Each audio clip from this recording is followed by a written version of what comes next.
Can you tell me about your small group experience? Well, we have been doing small groups since we began our marriage. So it's been over many, many years, but it's always been good because we get a community, and that's really important. It was kind of a multi-generational thing. We were young with no kids, and it really just was a great way for us to join a community and get to know people better and get to know people on a different level. And I think it just builds like an intimacy and a camaraderie that's a little bit deeper than just like a service, like Sunday morning. So I think it just kind of creates space for some deeper conversations and connections.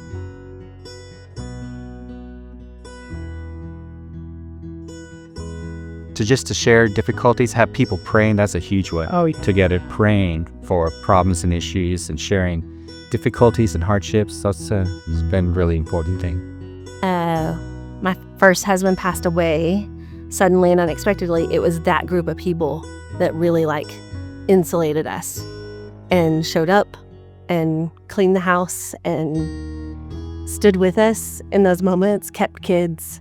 They were the ones that held me and the boys up, really.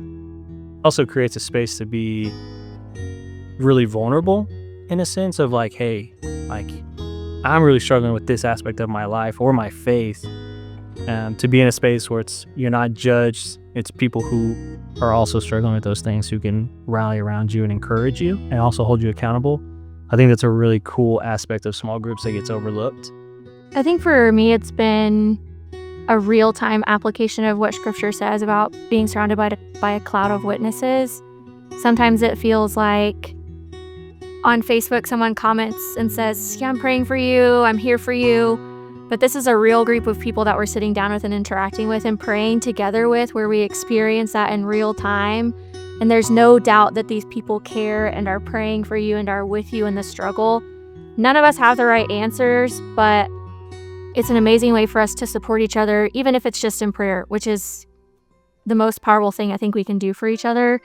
So it's a real-time application of that, which is just an incredible support in any kind of time, in a happy time or in a hard time. It's just that support that you get to experience.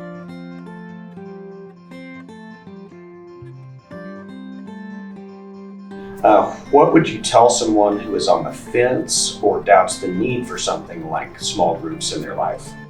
We came to Raintree for the first time almost 6 years ago, and pretty quickly we got into a small group, and it was great because we didn't know anybody here at all. We were strangers. We were kind of new in town. We didn't wander in off the street, but we did wander in, and it gave us a way to get to know some people, be welcomed into someone's home, and enjoy some hospitality and get to meet other people and get to go deeper into lives and feel connected to the church. It was nice showing up and having somebody know my name, know our situation, and go from there. Yeah. I'd say go for it. Do it. Yeah.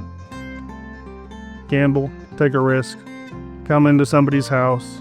I know we're in the place of worship and I'm talking about gambling, but allow yourself to be vulnerable. Come in here. There are great people in this church that are more than welcome to invite you in, go with you through your struggles, provide strength and support, and through that. So if you're kind of on the fence, take a risk.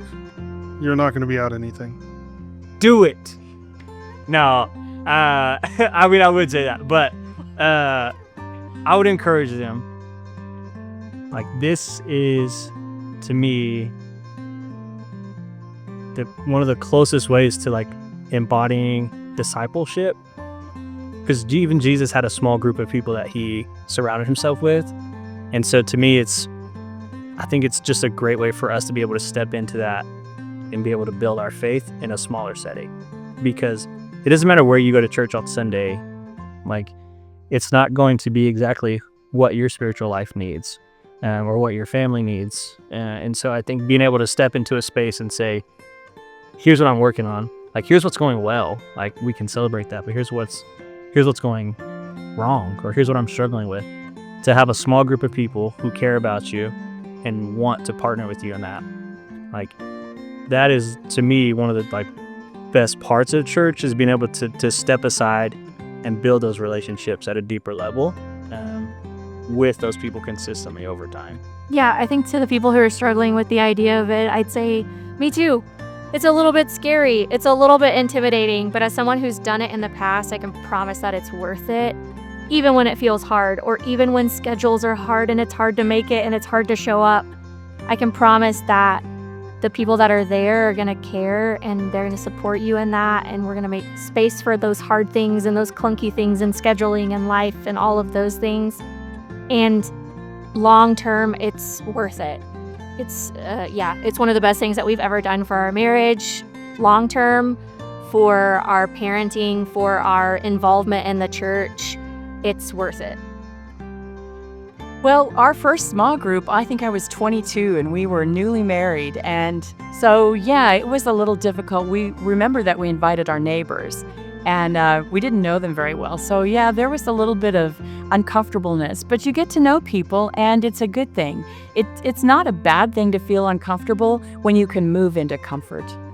And I do know that it can be intimidating to walk into somebody's home, especially if you don't know them, but hopefully we've invited people, or you find somebody that you at least have met a few times or something like that. But if it is even just like a cold, I'm going to somebody's house and all of that, like I would encourage courage and boldness, and I would also encourage vulnerability. The opposite of fitting in is belonging. And whenever you belong somewhere, you can be vulnerable. Have courage. And that's hard, but just do it.